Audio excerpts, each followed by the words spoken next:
Throughout February, we recognize Black History Month as a nationwide celebration of the remarkable journey and accomplishments of African Americans. We celebrate key African American leaders, organizations, and movements that have played important roles advancing the journey of African Americans and contributing to the betterment of the United States and the world. We also celebrate those who have blazed pathways on the important journey towards equality and justice. And even as much progress has been made, the journey must continue. One area where there is still much ground to cover concerns U.S. workforce inequalities that have had a disproportionate impact on African American women and other women of color. That's why the story of today's guest speaker, Pamela Stewart, is such an inspiration. She's a shining star with one of the world's most iconic brands, a brand that is near and dear to 7-Eleven, the Coca-Cola Company. Over the course of her 20-plus year career at Coke, Pam has served in senior leadership roles throughout their enterprise. Today, she's Chief Customer Officer, Retail, for the North America Operating Unit. Pam currently serves on several nonprofit and industry boards. She's also been recognized with the 2023 BET Iconic Executive Award, the 2022 Phoenix Award from the Mayor of Atlanta, and was listed as one of the 2022 Out Magazine's 20 Global Titans of Media and Entertainment. I'm thrilled that Pam is with us to share insights about her journey. And I know she'll inspire us and teach us how we can both enhance and leverage our talents and our leadership to contribute even more impactfully to 7-Eleven and our family of brands. Thank you for joining us, and please enjoy the discussion with the dynamic Pam Stewart. Pam, what a treat to be here. Likewise. In Atlanta, Georgia, at the beautiful Coca-Cola headquarters, sitting down and having a moment with you. Thank you so much for taking the time to do this with us today. Thank you for being here. It's really awesome. And I want to start with kind of painting this wide stroke paintbrush, tell us about you. And I know it's kind of hard to summarize all you've done in your long-standing role with Coca-Cola across the board in many leadership roles, but if you could take a few minutes and let me and the audience know more about Pam, who you are, where you've been, and where you are now. Excellent. Well, I've been with the Coca-Cola Company now about 23 years, and I've done everything under the sun, from food service to retail. I started in finance. I've done sales operations, franchise operations. I've done general management, and most recently, I'm the Chief Customer Officer leading all of retail for the organization in North America. Prior to that, though, when I was in high school, I had my dream of being in politics and actually wanting to be a United Nations ambassador, Secretary of State, or President of the United States. So I took a couple of actions and decisions to kind of navigate through that until I fell in love with business. And so that's what's been my journey the whole time, since that time. From a personal standpoint, I have two purposes. I talk about them quite often: to create safe spaces where people feel more comfortable in their own skin, and to stretch people beyond their own perceived potential. I do that, and you can shroud that with whatever title you want. I obviously am fortunate to have a very executive title, but I've done that all my life, those two pronged purposes. In a way of passions, from a community standpoint, I really focus on education reform, civil rights, children's rights, and animal rights. And I'm either on some board, public or nonprofit, really focusing and championing those things. And I've been married for 12 of the 16 years we've been together. We'll hit 17 years together. I have 7 pets. We tried for the human variety of kids, bought a house, thought it was going to happen. We wanted 4 kids, and it wasn't in the cards, so we ended up filling the house with a menagerie of pets. And so now we have 2 pit bulls and 5 cats. But I've been at the Coca-Cola Company now these 23 years, and prior to that I was in the telecom industry and finance.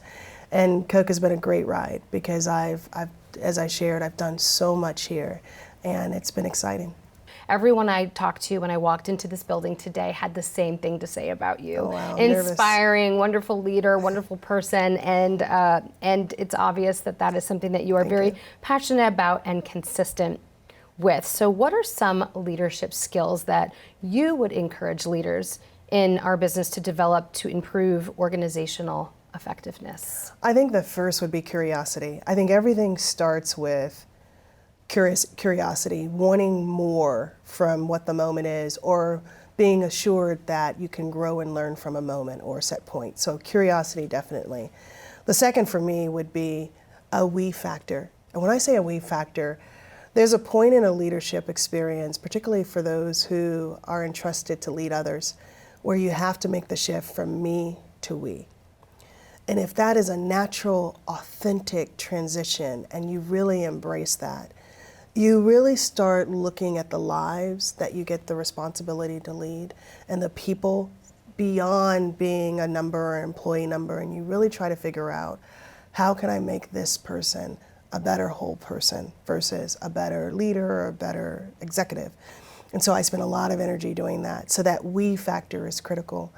I think the third for me is empathy. I have not underestimated the power of empathy. Make no doubt about it. I have high expectations. Everybody who works for me knows it. They know when getting on my team, I am constructively disruptive.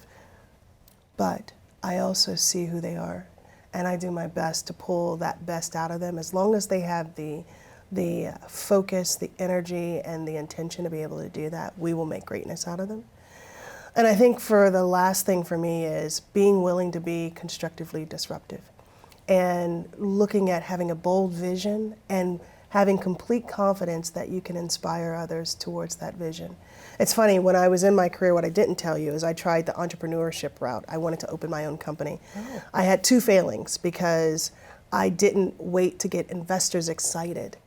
And so it's interesting that I went into corporate America, and now I realize the power of followership and getting people excited and influencing people to see the vision that you paint and believing it before it happens. And so someone being able to really refine that is a really God gift, you know, or whatever your creator might be, if any.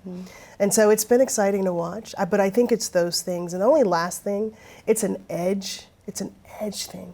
It is, besides being constructively disruptive and not facing with the status quo and continuously improving, it's being hungry. Everything stops and starts with your level of hunger. I really do believe there is nothing that a person can't do. The only thing that may be a barrier will be time or resources. That's it. You think about the timing of invention. It's just time. You waited a little bit longer, and then the internet came, and then a little bit longer, and the iPhone came. But the mentality and mental capacity and agility of people is extraordinary, and I just believe that, and I believe pulling that out in others. I like when you said converting the me into we. Yeah. But that's not always easy to do, especially when you're in the infancy of your career. Is that a challenge you ever faced when you were trying to build yourself? Like you said, you've had successes, failures, setbacks, and advances. How do you convert that mentality to care about your own trajectory, but see the we? You know, it's important to define what the we is through that journey. When I was an individual contributor, the we was my set of peers and the organization and how I can create better. The me was, let me get the skill set, the tangible skill sets so that I can add value. What you'll find in becoming an executive, and we'll probably talk about this in this journey, but the hardest part about becoming an executive and being prepared to become an executive for those who aspire to be a CEO or C-level suite executive, it's really being able to understand what questions to ask. Not what you know, what questions to ask. And that takes a lot of experiences, a lot of scenarios, a lot of business cases you have to explore, hands-on learning. And so when you're in that individual contributor stage, you have to get those tangible skills out of the way so you can really focus on what a lot of the world calls soft skills, but they are the hardest skills. The soft skills are the hardest skills. The EQ part of leadership and transitioning to the we is the hardest thing to do. Because everywhere you turn, there will be a reason to only focus on you. You'll get the pull until it becomes authentically you, to only focus on you. But if you can be an amplifier and a multiplier in any setting, regardless if it's personal or professional, your whole life of benevolence and impact just improves and intensifies. I believe that 100%. So EQ is something we can tweak, something we can work on. We can absolutely because work on. I think that you're right. That soft skill, as it would be called, is something that's so difficult. So difficult. We're born the way we're born. We're wired the way we're wired, right? So it's very hard sometimes to move that, especially if we excel in another skill set. Yeah, and I get to travel a lot around the globe. It really starts with my own truth. It's just that, my truth, and recognizing that others' truths may be different, and respecting that. And I think once we can get there, even as a people, there will be less divisiveness, honestly. Yeah. I'm sure you have dealt with your setbacks, as everyone has during their course of the career, and certainly your 25 years about here at Coca-Cola? 23. 23. Yeah, let's not get, it's almost a quarter of a century, but let's crawl. I'm I'm going to 20 low plus. crawl to 25. Amy, I'm going to low crawl. Okay. Army crawl. Army crawl. All right. Army crawl. I get it. Okay, 20 plus, we'll stick there. But Yeah, let's man, do that. A quarter of a century, if you really want to round it up and think about it, that's a lot of time. It's a lot of time. You've seen and dealt with a lot, and those watching will be love to know the valuable lessons that you've learned and that advice that you might give your younger self. If I give my younger self, it's just being able to hear your own voice beyond everybody's naysaying. Every time you have a dream, there will be people around you, and they're oftentimes the ones who love you most, who may have expectations on who you are, who will keep you from believing in that dream or from going after that dream. And you just have to have the resolve, the courage, the bravery, and the confidence to move forward into your own light, into your own journey. That's the number one thing I'd say. The second is the power of authenticity and being exactly who you are, but being willing to refine that every day to better, and recognizing that there is a better version of you, and being open to growing, and that curiosity that I talked about earlier. And the power of that and the wisdom that comes with that is so telling, because you can be so much more impactful to other humans in that way. I think the third is just the power of curiosity and learning. I am a life learner. I don't know it all. I get very smart people around me, and when I feel like I've grown to a certain level, I get smarter people around me, because I love the energy around creating. We're all inventors in some fashion, and you can decide if you want to invent a negative current or a positive current. Yeah. And I want to be around people who want to create benevolence and impact in a positive way. And so telling myself that and being ready for that is important. Those three things are the most important to me. I think the only other angle that I would tell myself is don't discount the power of the youth. My father just turned, he's about to turn 70 soon. And I said, hey, Dad, do you feel your age? Which is an odd question, but I asked him. Yeah. He says, you know what, Pam, as you get older, here's what never changes. You never stop dreaming. You never stop wanting to accomplish. You never stop wanting to achieve. The only thing that changes is your energy and health capacity to be able to achieve it. So for those out there who have a big, bold dream, don't squander time. And for those of you who are in the later stages, you still have time left. That's right.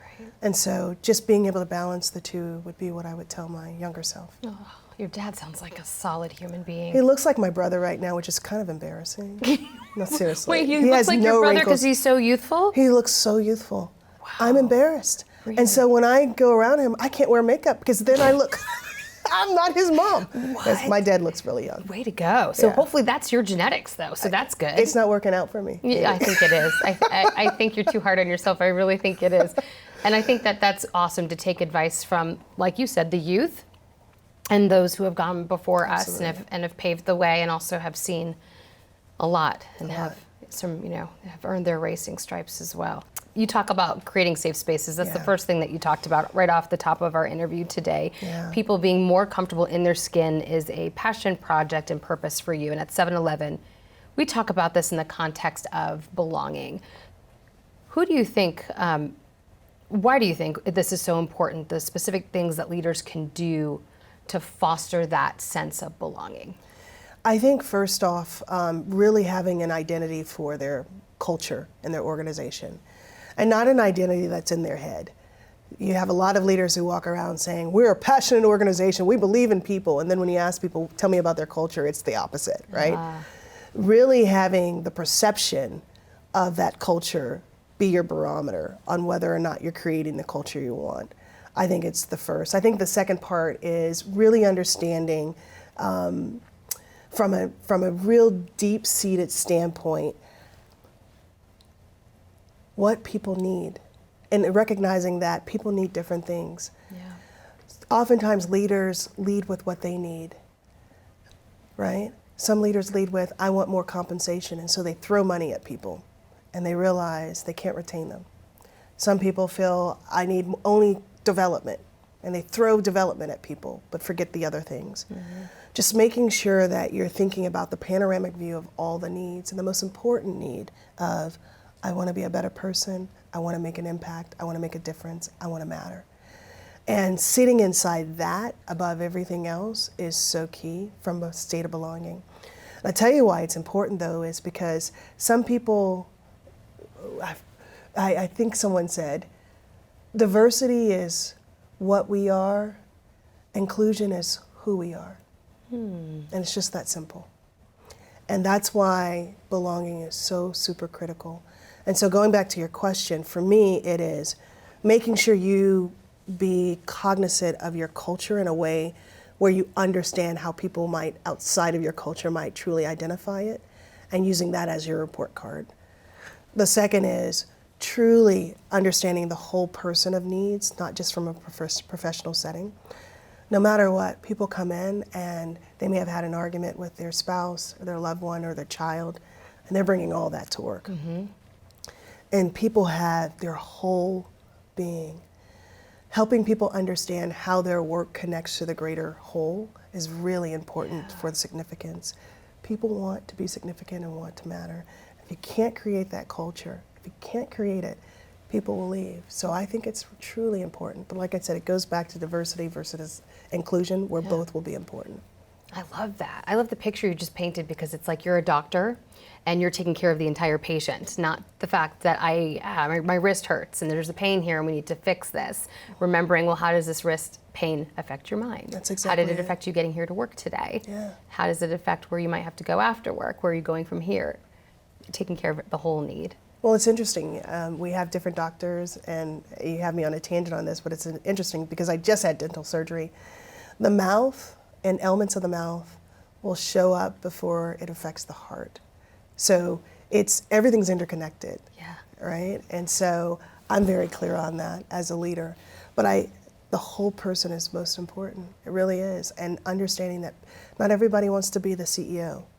And so demanding that everybody be on an inclined track is a fallacy as a company and as a leader.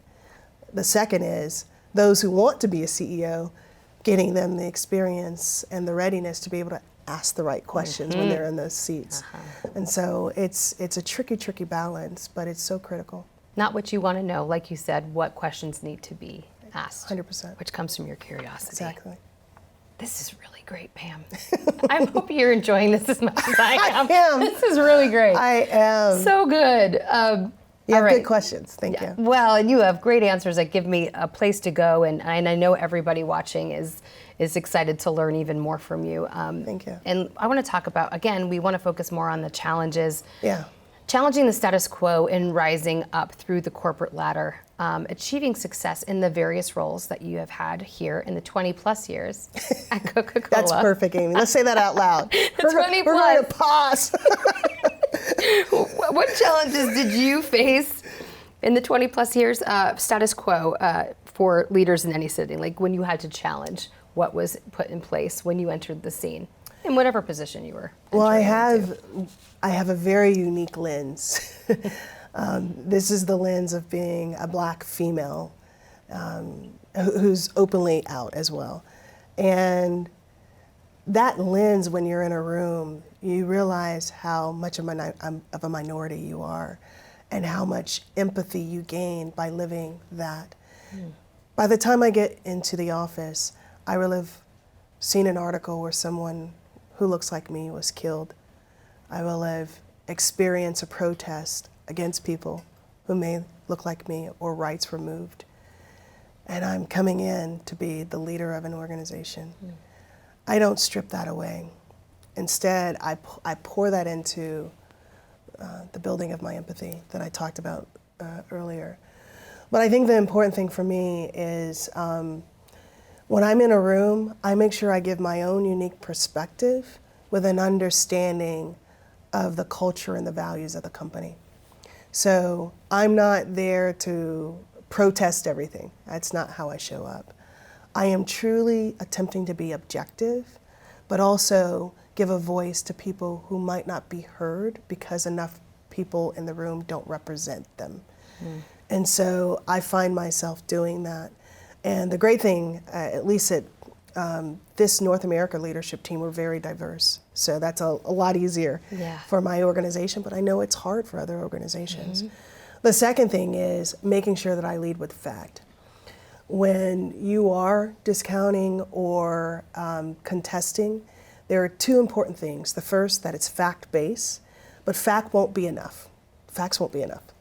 Particularly if you deal with customers, you know facts will never be enough. But the second is there is a point where you have to get the resolve. Either someone's adopted what you've said or you've simply been heard and they're going in a different direction. And you have to be okay with that and let it move on. And so those are the couple of things I've learned. I've learned to speak up with my differentiated voice, whether it be because of my skill set or the identities that I hold. The second, I've learned to be able to do that respectfully, openly, fact-based, but also with heart and empathy, because I know that both IQ and EQ are required in those discussions.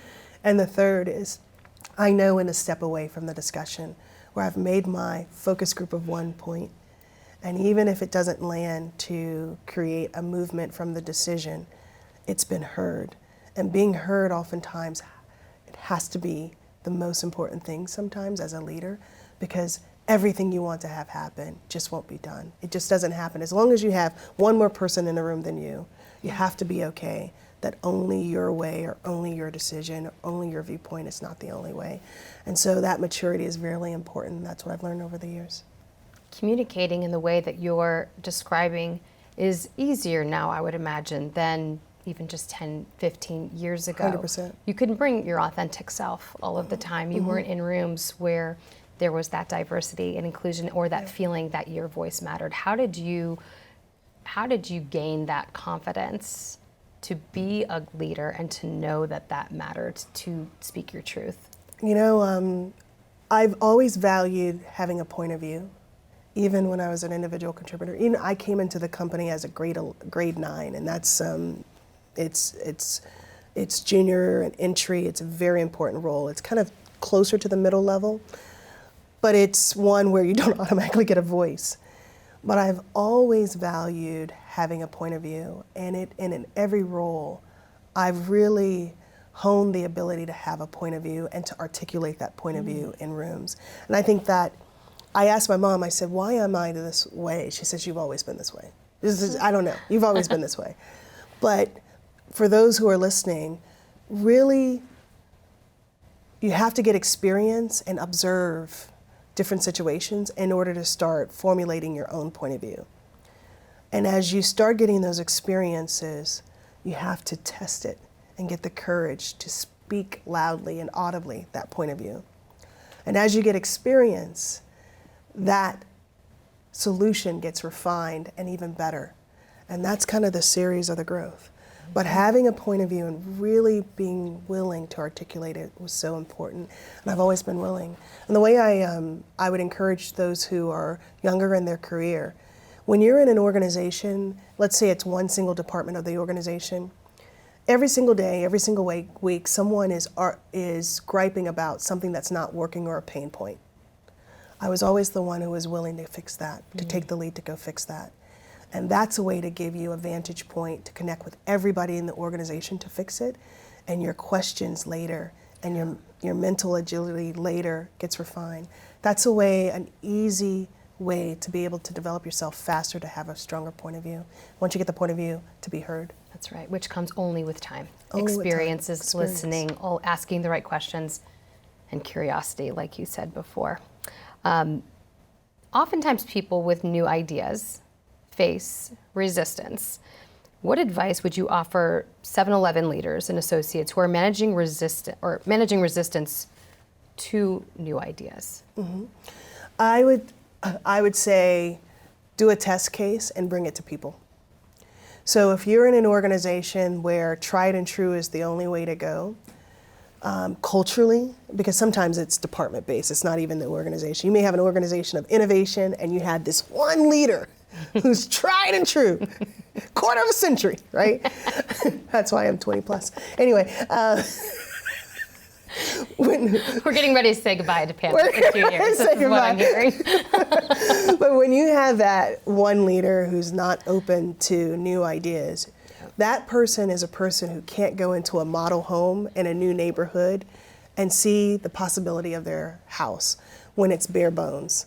That's a person who needs to have the decor set, the painting on the wall, the staircase fixed, the brick already laid, the stone laid. So do that for them. Run a test, small test, show that it works, run it with a subgroup, and then come back and have the discussion. And so debate to expand the test versus whether or not it's possible. Because I've had to toggle between someone trusting in my track record, in my experience, or quite frankly in my vision, and allowing me to run the gamut, and I've had to prove it. Yeah. And be disruptive and do it anyway. And in a way that doesn't burn down the house, right? But in a way that gives facts enough tangible so that you can give the model home all decked out with decor to the person so they can feel comfortable.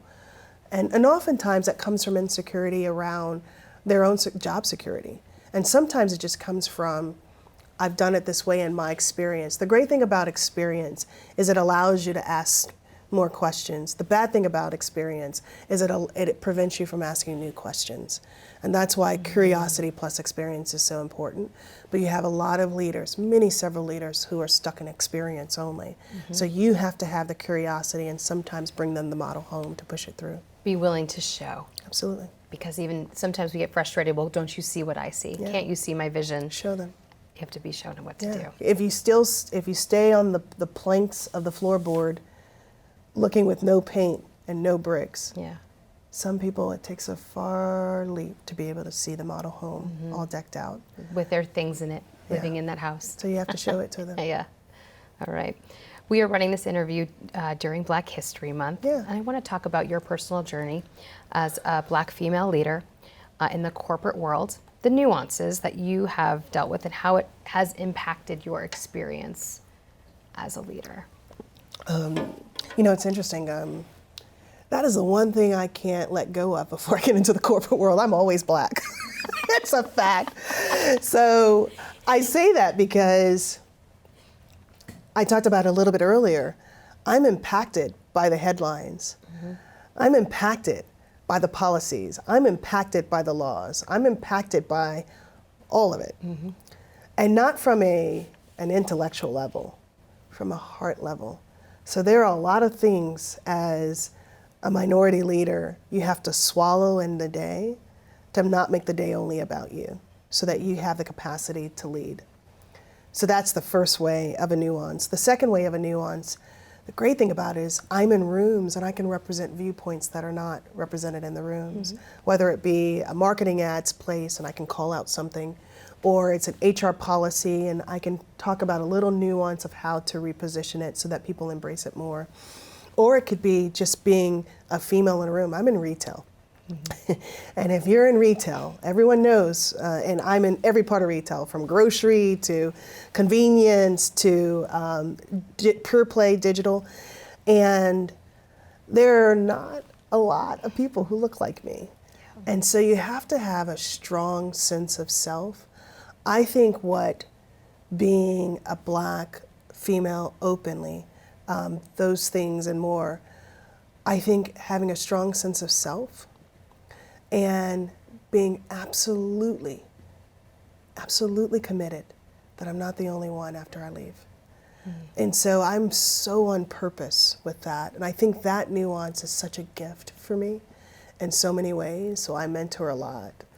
I sponsor a lot, to my team's dismay, because because they're like, Pam, you have no time. Find the time.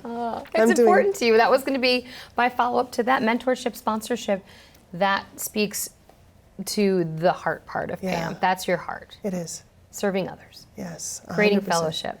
Creating fellowship and followership, and just creating better versions of people. And when I say better based on their definition, not mine.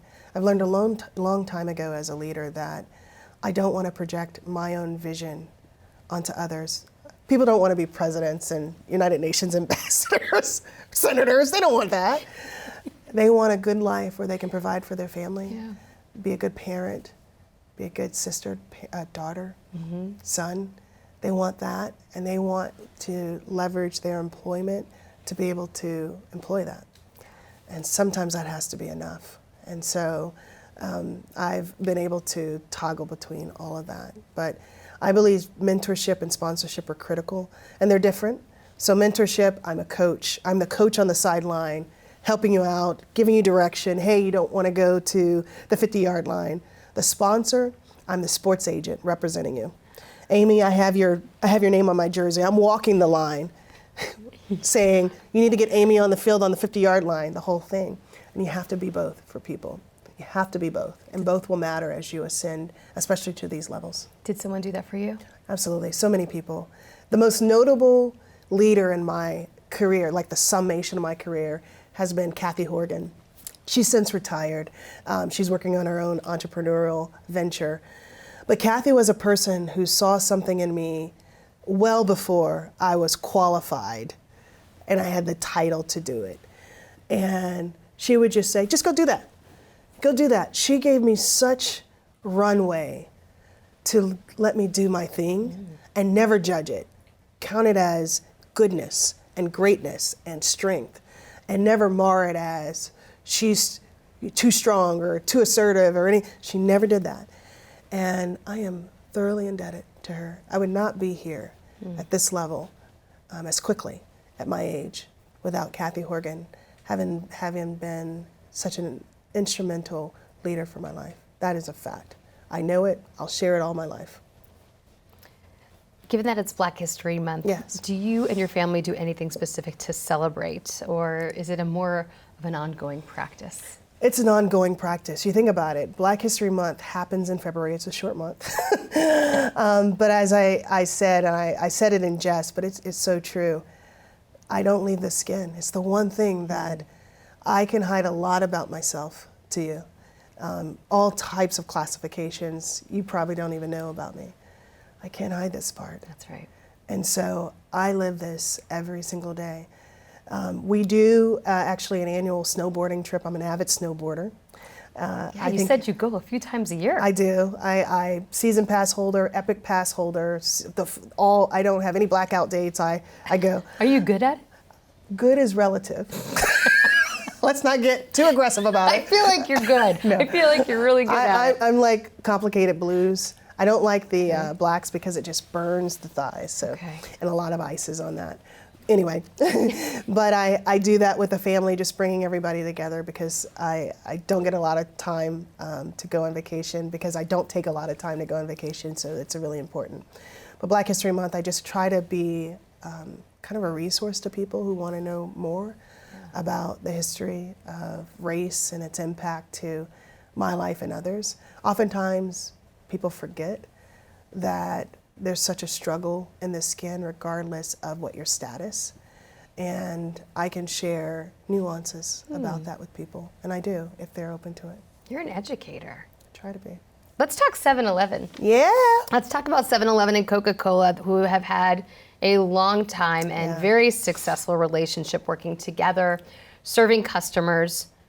What do you think is most important when working with partners like 7-Eleven?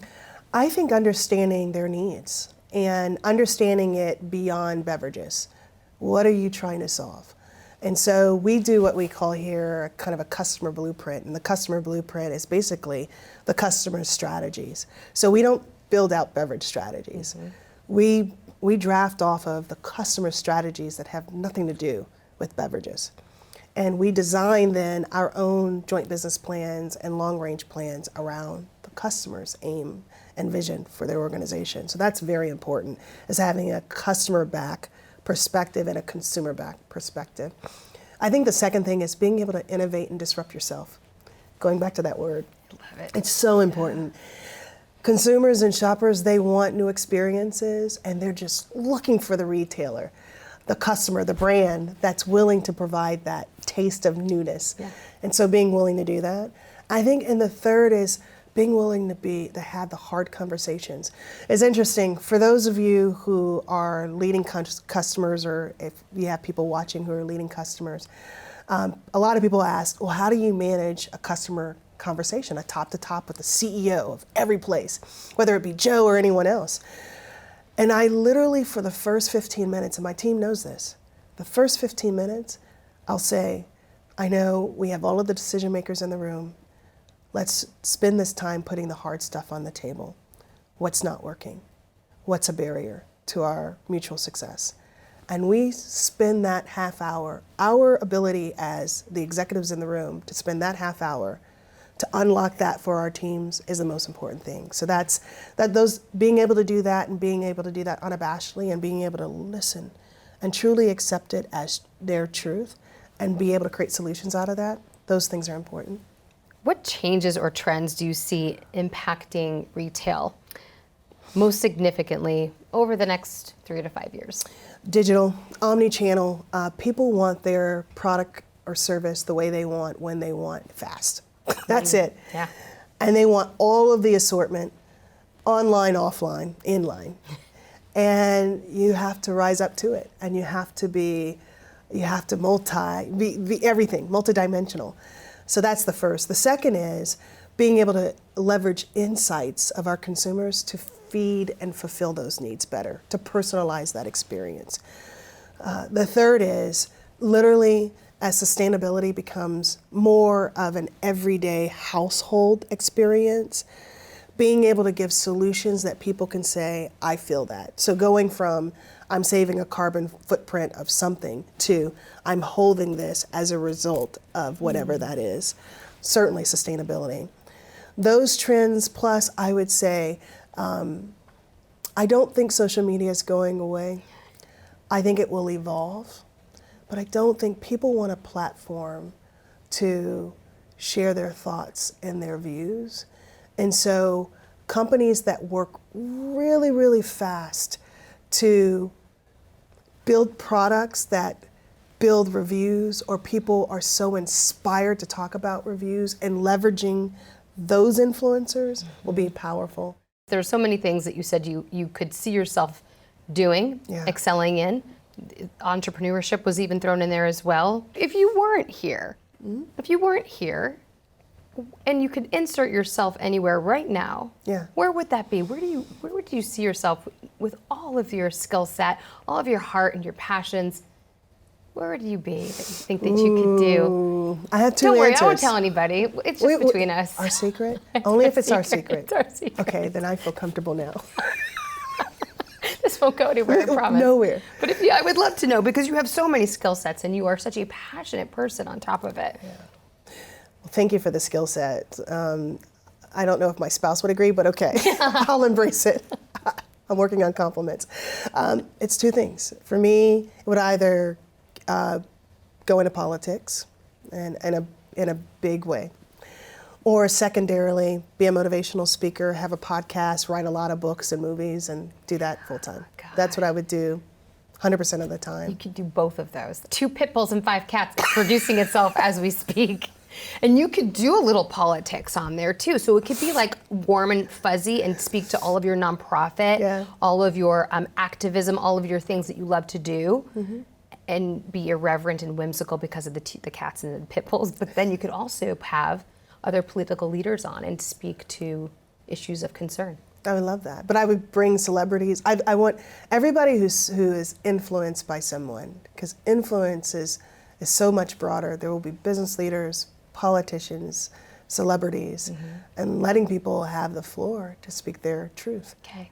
Talk about a fun 7-Eleven moment as a consumer. What do you like to do when you go to 7-Eleven? What do you like to Well, I have a memory, actually. I was in my preteens, I'll call those. So only about 10 years ago, I was in South Carolina, and my father was a Marine. My real father is an air traffic controller, many years, 29 years in the Marines.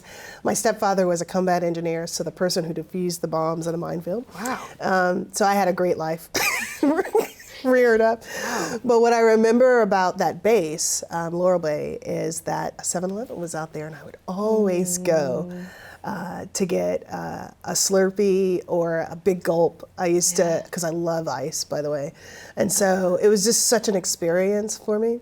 And it's such a staple in my family's life at the time. And there wasn't a lot on the base except the school I went and a 7-Eleven right outside near it. And I had a good time at the time. It's like a beacon when you see a 7-Eleven of just like comfort and home, and it's a recognizable spot where you can get all the ice you need. Get all the, because this is important. It's important. I don't understand when people don't want ice with their beverage. Like, what is going on? You ever go to Europe and ask for extra ice? You get 3 cubes. You can't even get ice in the first place. Well, can I have extra ice? 4. Bring out the whole tray. The whole tray. Bring it I get out. the bin. I love that story. That's so sweet. And I think a lot of people have those moments of like why they relate to a brand and what makes them get that warm and fuzzy feeling. And that's what that moment of 7-Eleven did for you. Can I say this though? To have, you have a lot of leaders, executives on the 7-Eleven team who serve this country. West Point graduates. Right. And some people don't realize, even some people who may watch this right now, don't realize you have patriotic people who found the we factor early. Because there is no better homage to humanity than being able and willing to sacrifice your life. That's right. And countless, whether it's Joe or Jesus, I can go down the line who've done that. I think that's the specialness of 7-Eleven, and a lot of people don't know. I think that you're right, absolutely, because you already have that integrity and something that you've learned at such a very young age. Very young age. And to see what many people don't have the advantage point to see when you are in service like that. And you've obviously grown up with a glimpse of that as well. Absolutely. Weren't you featured in a best-selling book? I was, by Jo Miller. Yeah, she's incredible. She is all about female leaders and bringing up particularly middle level leaders, female leaders, into senior level leaders. And she has a lot of quotes. She interviewed me for it, and she's incredible. How was that like? It was great because Jo is on purpose. And when you interact, you know this, when you interact with people who are on purpose, you start to refine your own. And so being a part of that project a few years ago was pretty special. All the best to Jo. She's listening out there too. Oh, that's great. Nice to be featured. Yeah. Way to go. Very There are cool. far smarter people there. I'm on some page that you have to circle in the back of the footnote, and that's good enough for me. That's good. You highlight that. It's like, Oh, Sharpie. no, Mom, keep turning the page. No, keep turning. Turn over the cover. You have to mark it before you send it off as a gift to the family. I bet they're so proud of you. They're proud, but my mom has it all. My mom's hilarious, so she's a constant comedian. She is a comedian. My mom's far better laughter, and she's hilarious. And so she really does think I'm the CEO of Coca-Cola. So forgiveness to James Quincy, my boss's boss, and Jennifer Mann, my boss, because my mom is convinced. That's it. That's it. That's her fact. That's her truth. That's her truth. And she tells all of her friends that you're the CEO. And we agree, disagree and commit on this. That's right. Disagree and commit to it. Well, CEO Pam Stewart, thank you so much for sitting down with us today. Thank you, Amy. No, really, this has been such a treat. I mean, on all of the levels that you could have touched upon today, that so many nuggets that will resonate with so many others that are watching today. The most valuable asset we have is time, as you said, and you shared a bunch of it today, so thank you for that. I appreciate you. Thank you so much. And to everyone watching, please continue to be a constructive disruptor. Do I get to do another drink? Let's do it. Cheers. Cheers.